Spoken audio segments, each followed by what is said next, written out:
Welcome to the best gambling show on the internet. I'm here. I'm back. I'm in the middle of a move. That's why I haven't been on too much, but I will be moving to Brazil permanently soon. I am ready to get this money for this upcoming season. This isn't about gambling. This is about the NFL draft. Although I did see some prop bets for this NFL draft that were interesting to me, I'll come on for a short video tomorrow because Mike, I've never bet on the NFL draft. It's not something I would suggest people do as some sort of strategy. But there was 2 or 3 bets, like the number of running backs taken in the first round, over under. There was a lot of bets like that I felt like people can exploit. But anyways, let me introduce my guest. We got Mike, longtime listener of the show, Carolina Panther fan. How are you doing? Doing good. Looking forward to this draft on Thursday. Finally here. I'm looking forward to this mock. Yeah, let's get it in. And definitely I needed to bring on someone from the South because obviously more knowledge of college football down there. So let's get to the number one pick. Number one pick, Jags, Trevor Lawrence. I'm assuming you're thinking the same thing. Yeah, surprise. Trevor Lawrence to the Jags. I don't think Trevor Lawrence is as good as a lot of people say he is. I think he's a little bit overrated. But, I mean, yeah, Jags can get their guy. They have the weapons to support him. And not much more to say about this one. This is pretty obvious. Yeah, not much more, but I'm excited to see what Urban Meyer can do. And I know, like, I didn't like the Jags free agency, but I'm excited to see what Urban Meyer can do nonetheless. Let's get to number 2. We got the Jets.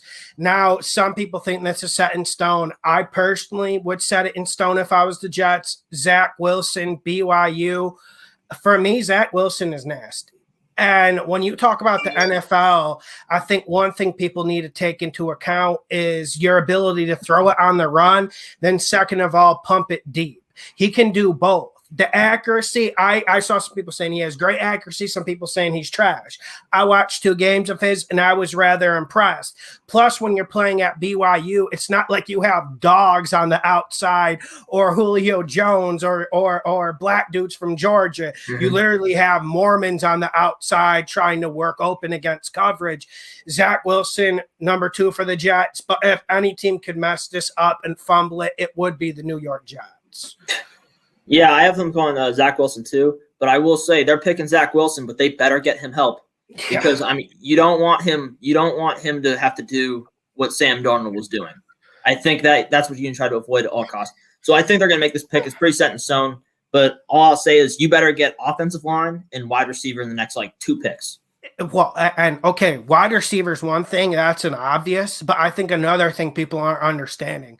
The Jets have really kicked this offensive line position down. It's just down the line for 3 or 4 years. It's been 3 or 4 years since they've even attempted to address it. Normally they'll bring in journeymen like Vladimir Dukas to come in and start, and that's when you start having problems. Like you said, those 2 positions are so the Jets need them so bad. I would not smug my nose if they didn't take Zach Wilson. But anyways, you kind of have to take the quarterback. Yeah. Number 3, we got the 49ers. Now, this was one of the ones I really wanted your opinion on. I got them going Mac Jones from Alabama. But if this was me in this position, if I was in the driver's seat, I would go with the other 2 quarterbacks. I'm not talking Zach Wilson and Trevor Lawrence. I would go with the other 2, the kid from North Dakota State and Ohio State. Yep. But anyways, I got Mac Jones because I'm trying to predict what the hell they're going to do. Yeah, I'm with you. I think they're going to go Mac Jones as well. He's been the most associated quarterback with them since they made that trade with the Dolphins to trade up to 3. I would disagree with this pick. I think when you're looking for a quarterback, you need to be looking at from the perspective of what they can be and how much potential they have as opposed to what they are right now. And while Mac Jones may be a good processor and maybe a better win now guy, I don't think he's going to be that much of an upgrade over Jimmy Garoppolo. Well, that's the curse of Alabama, right? I mean, that really is the curse of Alabama. And Mac Jones is the epitome of that. It is, and that's something you really have to tippy-toe around. Of course, you're going to get your Derrick Henrys, but of course, you're going to get your Trent Richardsons from there. So you really have to tiptoe around it. And like you said, He's good at processing. I don't see him doing anything phenomenal. And if you look at the wide receiver talent he's had to throw to, like, honestly, I'm not one of those guys who are like, oh, Alabama can beat the Jets. But honestly, the talent at wide receiver for Alabama these last 2 or 3 years, and then if you mix a tight end, is better than teams like the Jets. They're going to have 5. I think Mac Jones is going to have like 4 or 5 first-round skill position players playing with him from Alabama, or that played with him at Alabama. But do we even need to get into the offensive line and the running game? Yeah, like beware 49ers. Coach. Yeah. But the head coach is huge. Like I was even hearing Ricky Williams the other day say the best coach he had in the NFL in his life was Nick Saban. Take it for what it's worth. But I mean, anyways, people get it. Number 4, we got the Falcons. Now, if I'm the Falcons, I'm trading back out of here. I guess you have to make a decision about Matt Ryan immediately. I think they punt on that Matt Ryan decision, and I think they go Kyle Pitts, because what do the Falcons like to do? They like to draft wide receivers or people who can catch the ball.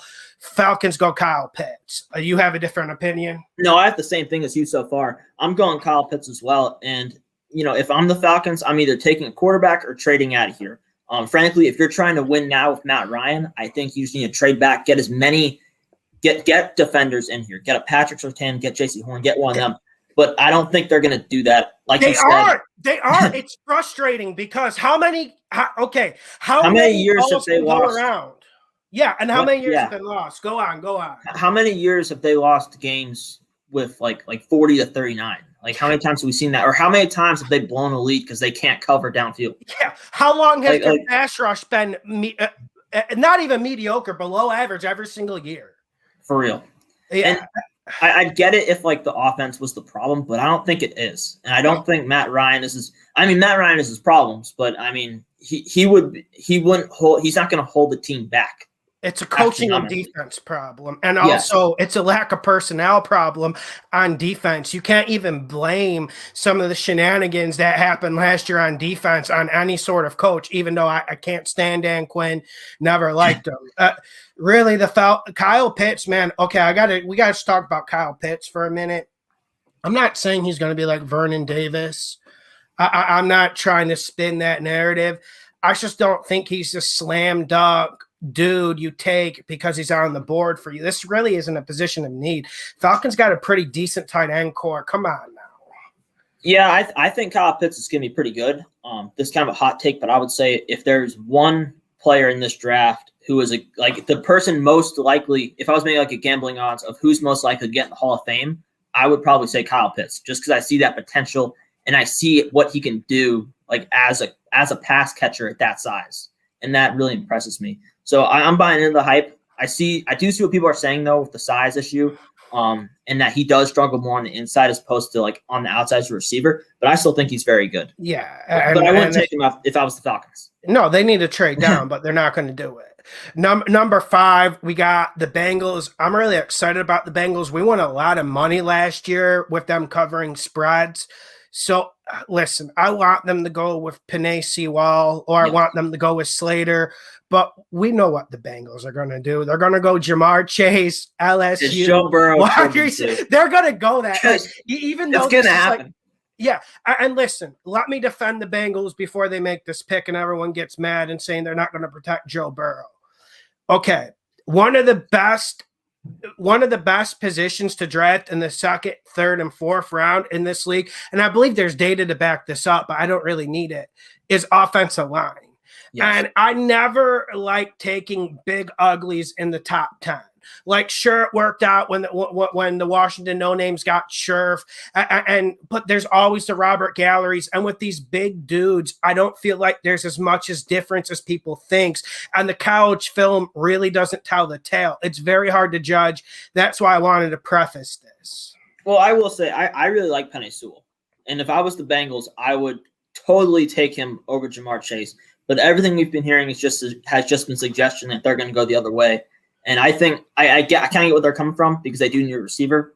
But on the other hand, if I'm Joe Burrow, if I'm the Bengals, I want to keep my quarterback healthy, who literally is coming off a torn ACL, over getting him weapons first. Yeah, I agree, and maybe even a trade back here would probably be the most Yes, calculated option because I was looking at their offensive line today. They need three new starters, for but real. that's where I'm at. They didn't really address it during the offseason, if I remember correctly, so it was disappointing. Yeah. All right, number 6, we got the Dolphins, and you could go a lot of different ways with the Dolphins. I think they're going to take Jalen Waddle. Wide receiver really is a luxury position in this league. And once that first wide receiver goes off, we're going to see some action here. And I think the Dolphins are going to take part. Now, would I draft a wide receiver if I was the Dolphins? Not really. I would go offensive line or defensive line. But this is what I think the Dolphins are going to do. Yeah, I'm kind of with you. I have them taking Devontae Smith. Same concept. I like Smith more just because I believe in him. I think he's more dominant than Waddle is. I understand the concerns about his weight, but in my opinion, it doesn't really show up on film. It doesn't really hinder his game at all. Obviously, you don't want to put him in as like a frontline blocker, but I still think he's a very good wide receiver. And if you're the Dolphins, I think you want to be able to find out by the end of this year if Tua's the guy. And I think the best way to do that is to get him wide receivers. And this is a start to doing that. So I don't feel bad about putting a wide receiver. Number 7, we got the Detroit Lions with Dan Campbell, and this is where I got Penei Sewell going off the board. Listen, we've seen the Lions strike out on offensive linemen for 3 or 4 years. They should splash money, and every time they end up swinging and missing. This one, I don't think they're going to miss on. I got them taking the best offense lineman in the draft. Yeah, I have the same thing. I have them going Penei Sewell as well. I'm surprised Sewell's going to fall this low. I don't think he's going to go to the Bengals. Sewell should go like top 3. Like I think he's a top 3 player in the draft, and I don't think he's going to be a bust either. He's just too athletic. Like not to say he's going to be as good as Aaron Donald, but when you watch him move, when you watch him run around, it looks like that type of athleticism. So I think you're going to get a really good tackle out of him. He needs to clean up his technique a little bit, but he's a really good tackle, and he should work out for Detroit. And this is what Dan Campbell wants to do. He wants to be more physical, and I couldn't agree more about Detroit because we can talk about their struggles the last 3 or 4 years. We could pick out a lot of things, but most of all, it's the mentality and physicality of this team. And they really pissed me off, and I'm not even a fan. At number 8, we got your Carolina Panthers, and I think this is like the fulcrum position of this draft. This is where I think the trades start happening, where I think things are getting crazy. I will not be predicting a trade on here, but let's get into it. I got the Panthers, and I got them taking Justin Fields. Now, there's a bevy of quarterbacks on this roster, which makes this a dice roll no matter which way you want to go. Then, secondly, you look at the mentality of Matt Rule. Matt Rule likes physical, fast football players. Quarterbacks don't really fit in that box. So, I think they should go Justin Fields. Although, I am a little bit concerned with some of the stuff I have been hearing. Now, some people are saying it's racism. Some people are saying it's some people throwing sandbags in, trying to get him down so he slides. I don't agree with any of that. I had very similar concerns about Dwayne Haskins. It's not up there with Justin Fields for me, but I said Dwayne Haskins would be a bust from day one, and it turned out he was. Justin Fields is a lot better, and I think the Panthers do their homework and take him. Yeah, I think we don't know what the Panthers are going to do. You briefly touched on it, but I think this is where the trades really start to break out. You could see Detroit try to trade out of here, maybe with a team like New England or Denver if they want to jump us and take a quarterback. But I'm the same as you. I have them on Justin Fields right now. I know they just got Sam Darnold, and that's kind of turned a lot of Panthers fans away from doing that.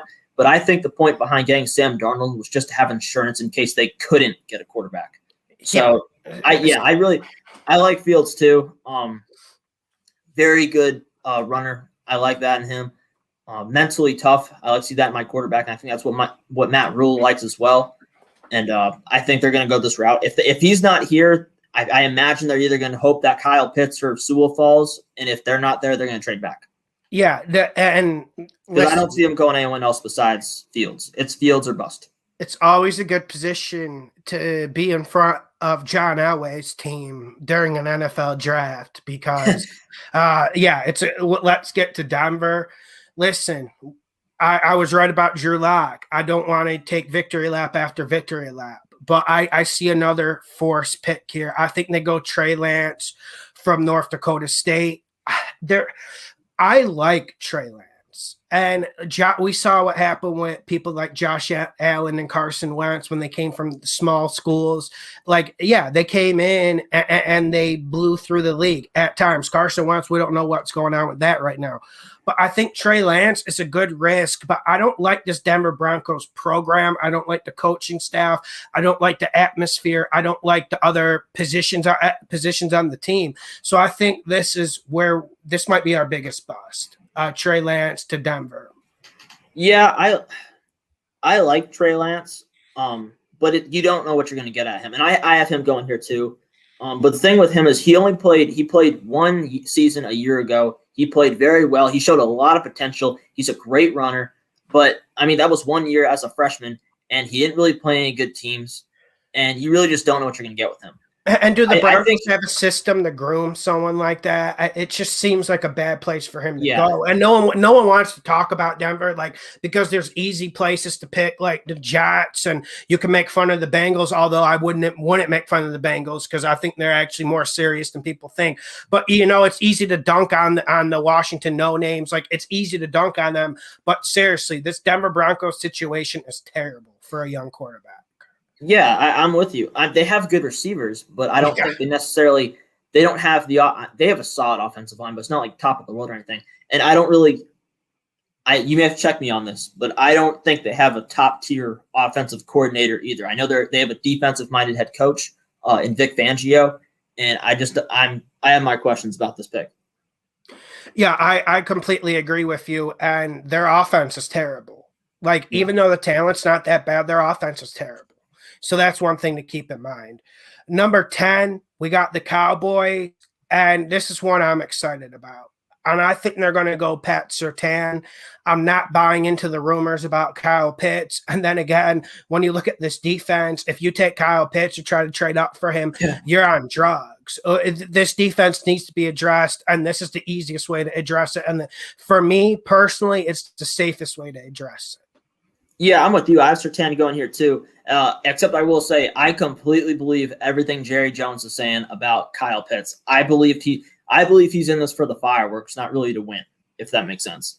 Like, if he's going to lose, he wants to lose, 41-38, not 10-9 or something like that. So I think if Pitts is here, they'll take him. But I have him going Surtain. He's a great man corner. He'll basically take away one side of the field for you if he develops in what he think he can. He has very good technique. I don't know if we've ever seen a corner coming out of college that was this refined in his technique, like in terms of pure fundamentals before. You can tell his dad's been teaching him how to play football since he was 5. Yeah, I like this pick, but you're right. I think Jerry is more in here for the spectacle than actually winning games. So point taken. At 11, we got the Giants, and this is one that I'm sure there's going to be debate on, and this is another fulcrum position of the draft. This is where I think we're going to start seeing some glaring mistakes. I got the Giants taking Micah Parsons, and for me, he's extremely raw. He's got a really damn good first step, but how proven is he? How physical is he? Yeah, and then the Giants need a pure out pass rusher.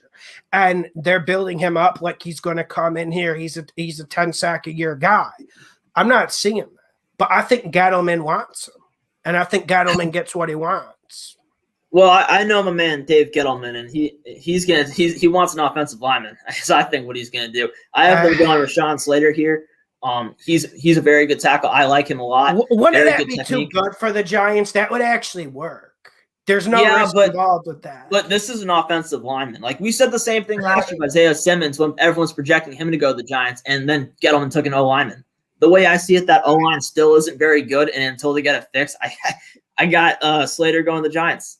Yeah, I would actually support the Giants doing that. I actually think Slater is a top 10 player in this draft if you throw out the positions. But yeah, that's me. Okay, number 12, we got the Philadelphia Eagles. Now, this is the team that can go any sort of direction. And before I make this pick, I want to preface this. I am not so sure the Eagles aren't in this quarterback market. So I just want to put that out there, even though I like Jalen Hurts. So I got them taking J.C. Horn from South Carolina, and they obviously needed a corner. This is something the team desperately needs. And also, the thing I like about J.C. Horn, man, is he's physical as fuck.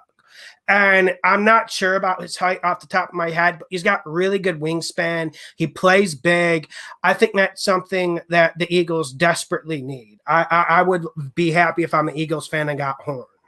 Yeah, I don't have him going here, but I completely agree with you about Horn.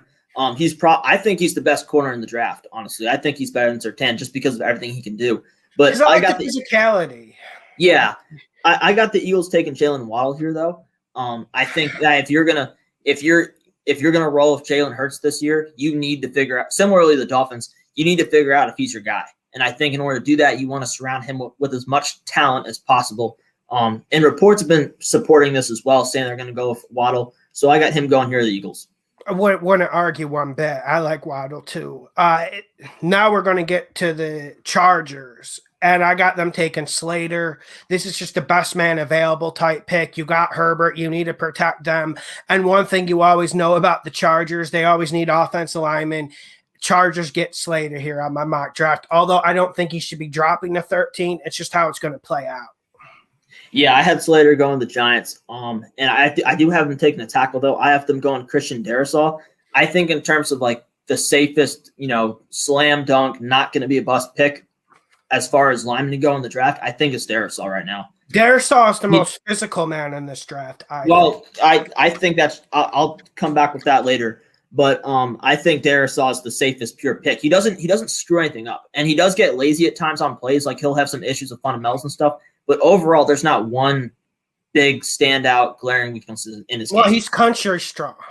Yes. So and he's big. He reminds me of Ramczyk. Okay. Let's get to the Vikings now. The Vikings I feel like they're in a bad position here. They should be trying to trade back, and honestly, I think they will. But as of right now, I got them taking Elijah Vera Tucker, and I know everyone's high on him. And I'm not. I'm not either. And when a dude doesn't have the position, okay, we know this happens. Guy will play left tackle in college. They might move him into guard or right tackle in the NFL or even center. It happens. But this is a man without a position. And listen, this is like a combine guy. Like if we had the combine, I think he would sneak up into this like top 7. It's just the way some of these GMs are wired. They're weird like that. They really like the strongest guy possible, but like what does it really prove if you're just lifting like a thing like this? But I got them going Elijah Vera Tucker, but this is kind of like the descent of the Vikings. They used to draft really, really well.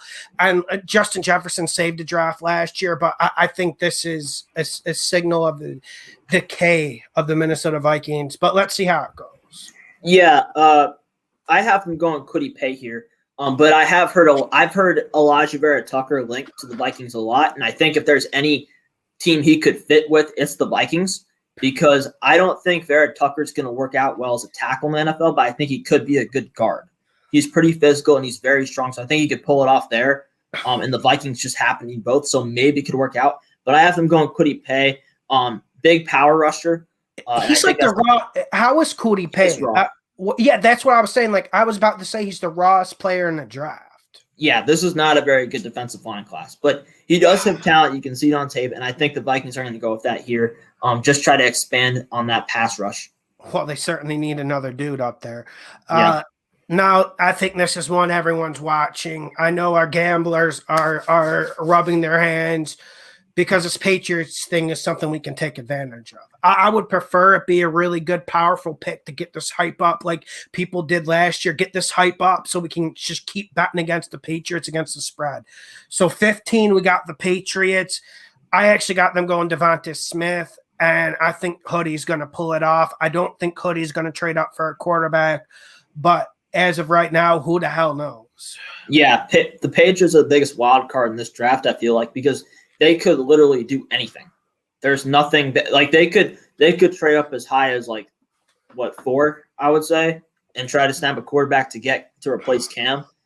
They could also trade down, but I have them going Micah Parsons here. I think with everything, I mean, he can't really cover that well, but I think in terms of everything he can do for a front seven, I think it'd be a good scheme fit for Belichick. He is kind of like a front seven that does Jamie Collins type player. I get it. I get it. Number 16, we got the Cardinals. Now, I've seen people all over the place on the Cardinals, even saying receiver. If the Cardinals take another wide receiver, like, come on, man. But anyways, Cardinals, I got Greg Newsome from Northwestern, cornerback. I think they have to take a corner. Wow. But I'm going to preface it. I don't think Greg Newsome's that good. I don't see the quick twitch. I don't see the athleticism.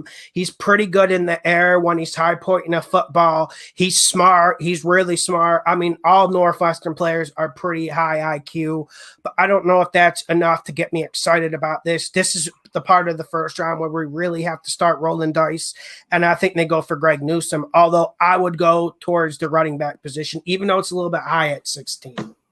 Yeah, I have him going J.C. Horn here. In my opinion, he's going to be the best corner at everybody. He can play man well. He can play zone well in the slot. Wherever you want him, he'll play it well.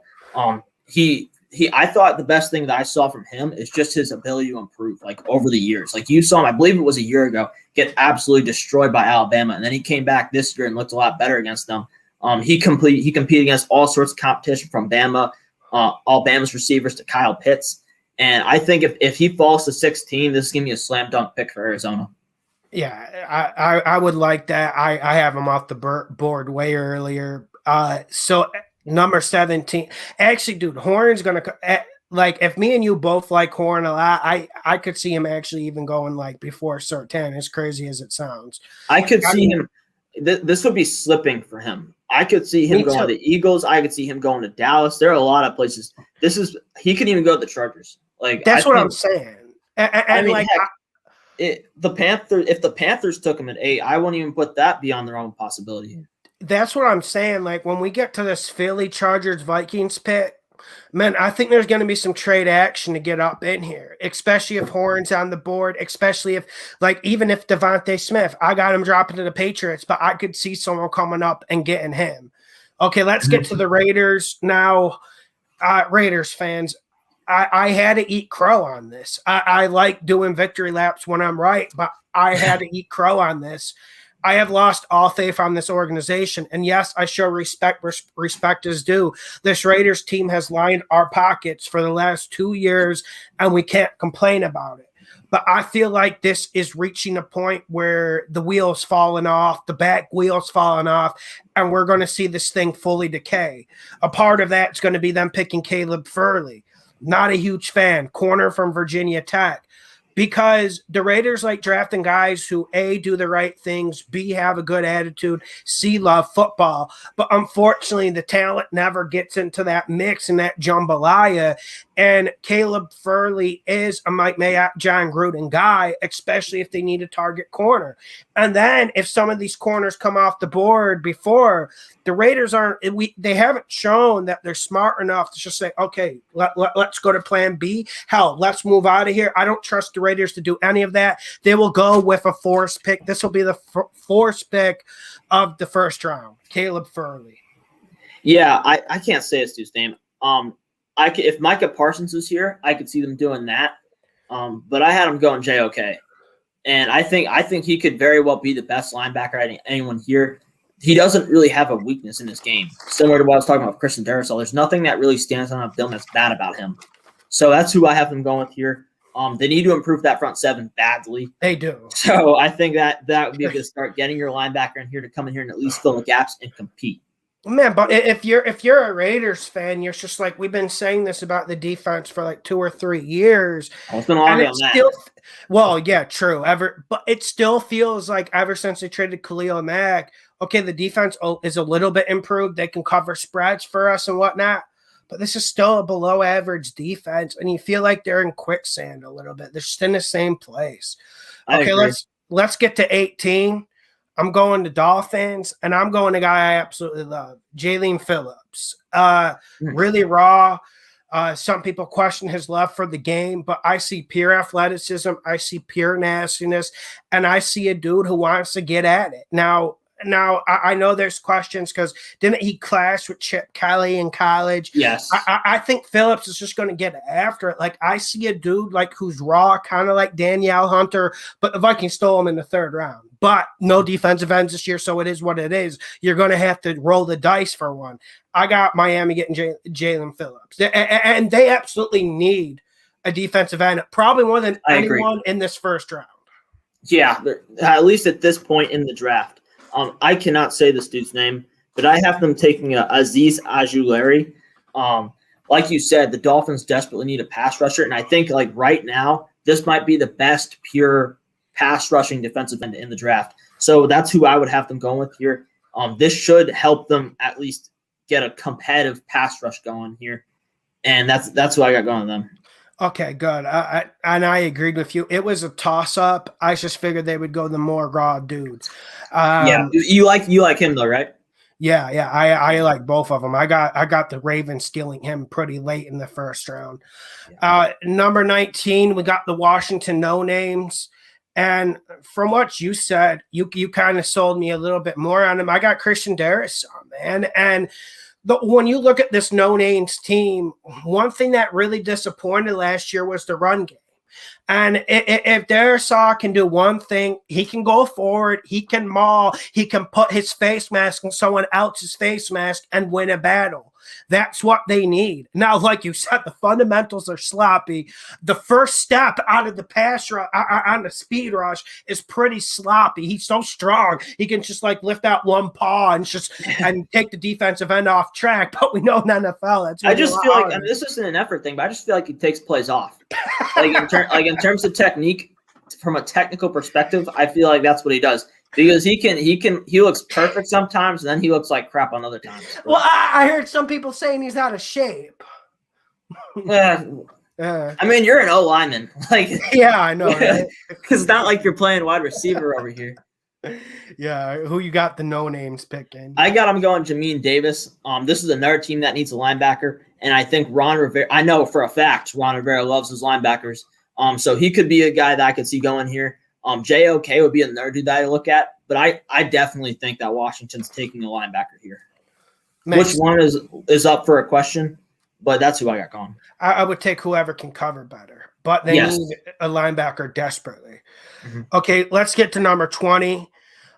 We got the Bears, and this was one I was left scratching my head. There's like a few erase marks on this. I got them going Trayvon Mulring from TCU, a safety. And now, is this the direction I would go? No, but I see some people speculating wide receiver. I don't think that's one of their needs. I would go offensive line, but I think they got beat to the good offensive lineman. To be quite simple about it. So I think they're going to go with safety because they never really replaced. They lost 2 safeties the past 2 off seasons. They never really replaced that position. So I think that's something the Bears are going to try to do. Yeah, I've seen a lot of people going Greg Newsome here, the corner that you were talking about earlier. But I have them going Tevon Jenkins. And in my opinion, he's the most, in terms of like physical, want to just take your head off lineman in the draft. I think that's him right there. I watched this dude play, and he literally blocks people into the sideline. I mean, this dude is a monster. Now, if I'm the Bears, I'm just looking to take the best O-lineman available because we both know they can't block for anything. No, they can't block. Yeah. Come on now. This is what – I don't know if they'll do this, but this is what they should do. And I've seen a lot of people reporting that this is a guy that they could potentially take. And that's what I'm going with here. This would be a slam dunk pick, in my opinion, if they took him. I honestly don't know why more people aren't talking about him. I've seen him, not even some people's first round mocks, but he's in my first round mock, but farther down the list. At number 21, I am not advocating this pick, but I am reading Chris Ballard. I know Chris Ballard. I think he's going to go Jackson Carman. I think he's going to go for an interior lineman. I'm not a huge fan of him. But all the tea leaves are going in this direction. I think they lost their center during the offseason. Someone can correct me if I'm wrong. They're going to go Jackson Carman. Yeah. Yeah, I forget looking up the dude's name right now. They lost their left tackle, Anthony Costanzo. Yeah. Costanzo. I can never say that dude's name. But as a result, I have him taking Samuel Cosby. Okay. So they're replacing him. What? Yeah, makes sense. Makes sense. Makes sense. Now we're gonna get to a guy you already said, JOK. I got the Titans taking JOK, and listen, the Titans might want to even trade up to address this because so. with the lack of DNs in this draft, we don't know what's going to happen. And once people start firing shots, once it gets to this 13th, 14th fulcrum, like we said, things are going to start moving. And the Titans can't be left second or third in this defensive end race. They just can't. They need an edge player. They don't even need a great pass rusher. They just need someone who can play the edge, who can put in a respectable shift, rushing the passer.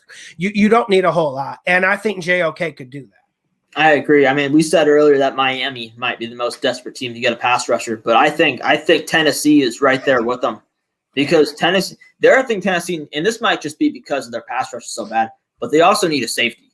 And I don't have them go on that, but while we're talking about the Titans, I just figured I'd bring that up. I have them going Rashawn Bateman. I think they need to get some speed outside of AJ Brown, and I think this would be a good fit for them. Well, I really like Bateman. But I had him penciled in for the Bears, but then I'm like, oh, the Bears aren't going to do it. And he ended up falling on my first round. I just could not find a fit for him. But second round, I could see someone sweeping in. But Titans really could use him as well. Number 23, I got Jamin Davis from Kentucky, linebacker. Like you said, physical, nasty. Jets obviously needed this. And here's how bad the Jets defense is. They didn't they lose Demario Davis 2 years ago? They still haven't replaced him. I hope this is their replacement for Demario Davis. I mean, when we're like missing the days of Demario Davis, that's when you know you have some problems. Yeah, I have him going Elijah Vera Tucker here. Like we were talking about earlier, if you're going to bring in Zach Wilson in here, you cannot let him be in the same situation that Sam Darnold was in. Yeah. And I think you need to work on getting him receivers and O-linemen rounds 1 and 2. And I have him going Elijah Vera Tucker here to help with that cause. I don't necessarily think he's a great tackle like we've talked about, but he's at least a guy who could fit in somewhere on the line, I believe. Whether that's guard or tackle, I think he'll work somewhere because he does play well at times. He does have his highlights and he does have an upside. I just don't believe in him as a tackle. At number 24, we got the Steelers. And I'm going with a surprise pick here. I'm going Trevor Etienne from Clemson. Wow. And I'm sure some people are going to come in here and completely flack the hell out of me for this. But the Steelers need a running back. And this James Conner thing, you know, I know he had some good games in the rookie year, but you've been listening to the show for a long time. I was never fooled by that.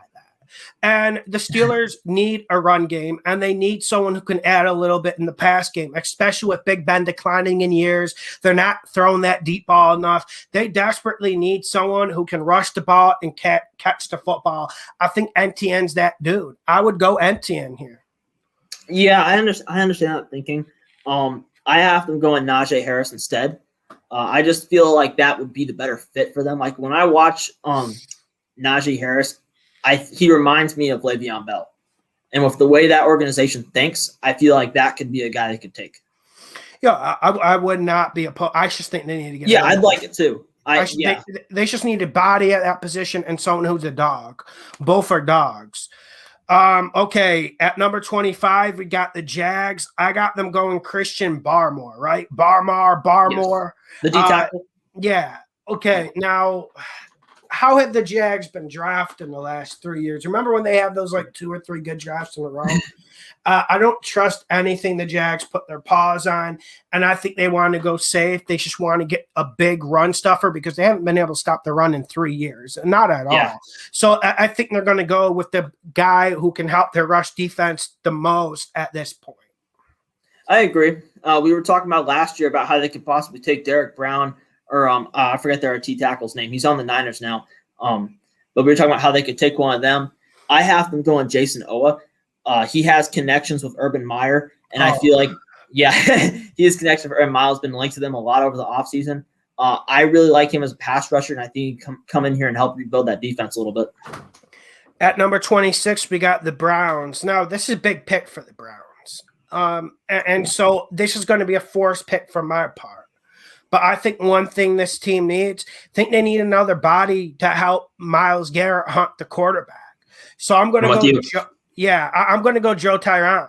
And this isn't anything sexy, but I feel like he's the solid, safest pick that can come in here at this point and play. Now, he isn't overly physical. Pretty good first step. I actually seen him working some pretty decent moves. Now, that Pac 12, Pac 10, whatever they're calling it nowadays, it's not too physical. It just isn't a physical league, and we need to preface that. And that's probably one reason why he fell so far. But I think Joe Tyron can come in here and give a speed rush to the side of Myles Garrett, and the Browns desperately need something along those lines. Yeah, and they recently signed a Jadeveon Clowney, but I don't think that's the long-term solution. If he can even play a season, I'll be impressed.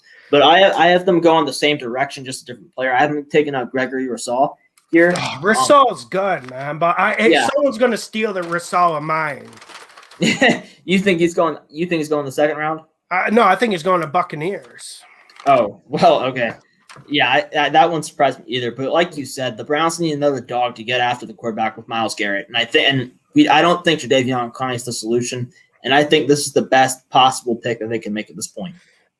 Number 27, I got the Ravens. I got a guy you said already, and I actually agreed with everything you said about him. Azeez Ojulari from Georgia. I don't know how the pronunciation is, but like you said, man, let me frame this a different way. If we're talking day one, no training camp, we need to just see which defensive end is the most ready to actually get in there and play and help a team. It's probably him. Ravens got to do it, man. Yeah, and maybe Kwity Paye might make a run for his money, but I think in terms of rushing the passer, I think this guy, I cannot say this dude's name. Ojulari is better. You actually pronounce that really well, man. Am I doing it right? Yeah, that's like West African. This draft is some tough names, man. Dude, I've never had a draft harder than this. Yeah. And I've worked in inner city schools, and I've never seen it's worse in the later rounds. Yeah, like I've never seen it gets worse and worse. Yeah. But I have them going Trayvon Moring here, the safety. This is just because this is the best player available pick, and with the way he's nasty, man. Mm-hmm. And with the way John Harbaugh's a defensive-minded head coach, he really puts a focus on the secondary. And I think if he fell at this point, the Ravens would be hard pressed not to take him. So that's who I have them going with here. But they do need a pass rusher. You're right about that. Number 28. Now, the Saints are in a little bit of a crossroads. You feel like they need to do something. You feel like a splash needs to come. But I think they're going to go simple and fundamental here. I think they're going to go Levi Anawizuki from Washington. Not a lot of science here, because if there's any team that can go whatever direction they want, it's Sean Payton and the Saints. That's who I got. There's no science. So just let everyone know. I have them going Caleb Farley here. I think he's going to really take a slide in the draft due to his injury concerns. He's got a lot of things going against him like that he's had on his body. And the Saints, they do need a corner. And I think if Farley, the Saints have apparently been in love with him. So I think if he falls to this spot, they would take him. It would be a very Saints-like pick to take an injured cornerback. But I do actually like Farley. I think he could be very good for them. I think he has a lot of upside. And if he could stay healthy and actually play all the time, he might be the top corner in this draft. Okay, that's a bold point. Let's get to number 29. Speaking of a team that needs something bold, normally you wouldn't say like a team of the Packers caliber with the amount of wins they've accumulated the last 2 years that they need to do something big at the 29th pick of the first round. But I think they're getting to that point. And I got them actually going a little bit out of character here. I got them going Kadarius Toney from Florida. I really like that dude. I love it. I honestly, he reminds me of Curtis Samuel. Like I see Curtis Samuel when I watch him.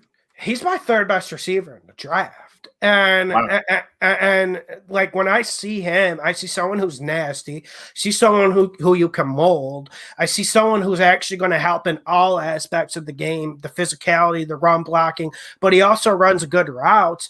And the Packers need a dude. They just need someone with good athleticism. Look at their wide receiving core. Oh, I know Devontae Adams is nasty and whatnot. We know he's damn good, but just look at their wide receiving core. Is there a more unathletic receiving core other than the New England Patriots in this league than the Packers wide receiving core? They just need some athletic. Yeah. They just need some juice. Like if they fucking signed Ted Ginn off the scrap heap, I wouldn't even complain because they just need some juice there. I gotcha. Yeah, that's where I'm at. Kadarius Toney. But they probably won't do it though. No, and I don't have it happening for sure. I have them taking Zavion Collins, the linebacker. I think he's going to be – they need to get better in that front seven. That's been an issue for them for the long time. I still don't think they can stop the run. Dude, they can't. And they say every year, every time they add a below-average linebacker, they're like, okay, we're here. And no one stops the run. Remember the Blake Martinez stuff we had here for 2 years? Oh, yes. And they paid for him. Mm-hmm. Anyways, yeah. He was. Yeah, since that NFC Championship game, I've been paying attention to their run defense, and I don't think it's top notch. Or you could just look at Dalvin Cook. not the last 3 years. Exactly. Yes, he's destroyed them. That's like if you're playing fantasy and you ever need a week to start Dalvin Cook, whenever they play the Packers, just right there. Yeah, exactly. But yeah, I have them going Zavion Collins to help with that out. Hopefully stop the run a little bit. But it's the Packers. You don't know what they're going to do. They'll probably go offensive line here. Yeah. That'd be a Packers pick. As if they don't have enough offensive linemen. Yeah. Number 30, we got the Bills, and I got Najee Harris going here. And I'm curious to see if you got NTN going. Yes. I think the Bills need a running back, man. I agree. And I think they would be lucky to get Najee Harris. Now, I guess the question arises, I'll throw this to you. Let's say the Steelers pick goes my way. And it's NTN. Do you think there's going to be people trading up for Najee Harris, or do you think the Bills can just stay comfy here and just grab him? But I got the Bills getting him. I've heard reports that the Bills are actually trying to trade up for a running back. Like there's been talks that they want to jump the Jets so they don't get Harris, or the Steelers don't get Harris or something like that, or whichever running back they're targeting really. But I have them going Travis Etienne here. I don't think they really need to trade up anyway. They should get someone decent to follow them at 31. And I understand the concept that taking a running back in the first round isn't a good idea. But, I mean, this is pick 30. Like, it's not a big deal if you take a running back. And the Bills desperately need it.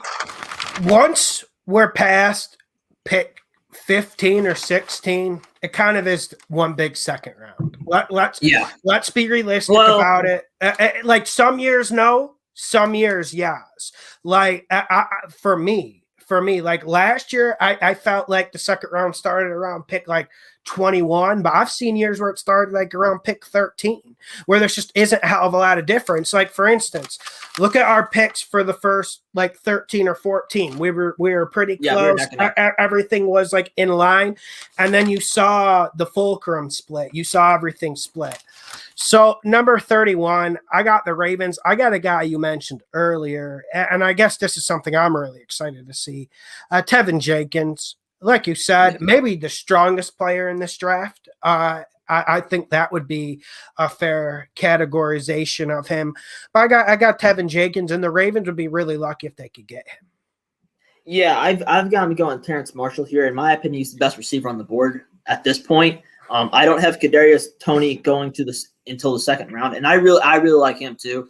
But for what the Ravens do, I feel like this fits them better. Yeah, I agree. And they do need help. I don't care what they say. They need a receiver. Desperately. Desperately. Okay, number 32 now, the last pick of the first round. And I don't think this first round's going to end with like a whimper. I think the Bucs come in. I think they get Gregory Rousseau. And I've seen a lot of negative journalism about him. So I don't know if that's going to play his personality. Yeah. And I heard just like he doesn't like practice hard and like he's an asshole. Like he said something mean to someone on college campus. Like, well, how do you interpret that? If it's like 92, you'd be like, okay, dude, like he did something. If it's nowadays, oh, I don't know. He probably did nothing. So yeah, like nowadays, like my bet is just like, no, he probably did very little. So I'm going Gregory Rousseau, and I think this Bucs train just keeps riding, man. Yeah, I have him going Alex Leatherwood. I think you want to continue to upgrade in the trenches and just get stronger up front for Tom Brady. Man. I like Leatherwood. I do too. I just think he has a ceiling. Like, I don't think he's the best tackle in this draft, but I do think he could be a solid starter for a team. His floor isn't like an upper tier backup. Makes sense. And then any team would be willing to take that risk at 32. I mean, for me, I would. Considering some of the stuff I've seen starting at offensive line in this league throughout the years. Offensive line, I'm not trying to get off on a tangent. I'll let you go. But, man, offensive line has really dipped in this league the last 5 to 7 years. But, anyways. I agree. I think this is a really deep class of offensive linemen. I got excited about it. Yeah, I think there's 10 to 12 good linemen who you could take and at least, say they could have a chance of being a quality starter at left tackle. And you don't say that a lot. Like, I know last year we were mad when they had like 8 go in the first round. Yeah, that was ridiculous. And we were right about that. You could just see the results. I think only like 2 or 3 of them were even like playing. And then the other guy. So, and then like for me, I just want everyone to look out. Second round is going to be good for offensive linemen. Like my Vikings, they should think about trading back there. We'll see what the Patriots do. I think that's one of the big questions. Do the Patriots take a quarterback? What the hell do the Patriots do? Do they stand firm or do they trade back? I mean, there's a lot of questions. You got any last words? Anything you're looking forward to in the draft? I'm looking forward to the first 5 picks, I think, is where crap's really going to hit the fan, because I don't know if there's ever been a mock or a draft where there's no security. Like, we don't know what's going to happen because, you got the 49ers the 49ers and Falcons don't have a plan. Like, let's put it simply here. Neither of those teams know what they're going to do. Well, the Bengals don't know what they're going to do with Chase and Sewell.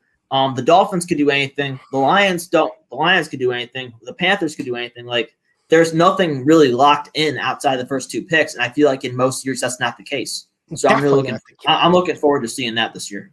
Yeah, definitely not the case, especially if you get like an elite DN on the board.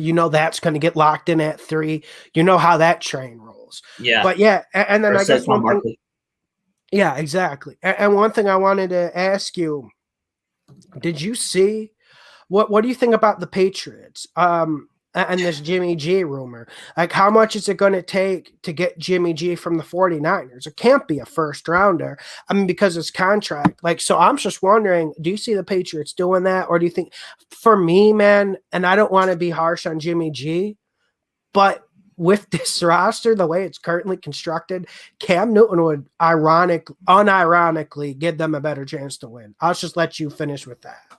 Yeah. I mean, Jimmy Garoppolo worked, what was it, like 4 or 5 years ago when Brady was out, because that offense was ready to go. They had a good, strong running game. They actually had receivers who knew how to get open and catch the ball. And to put it simply, they don't have that anymore.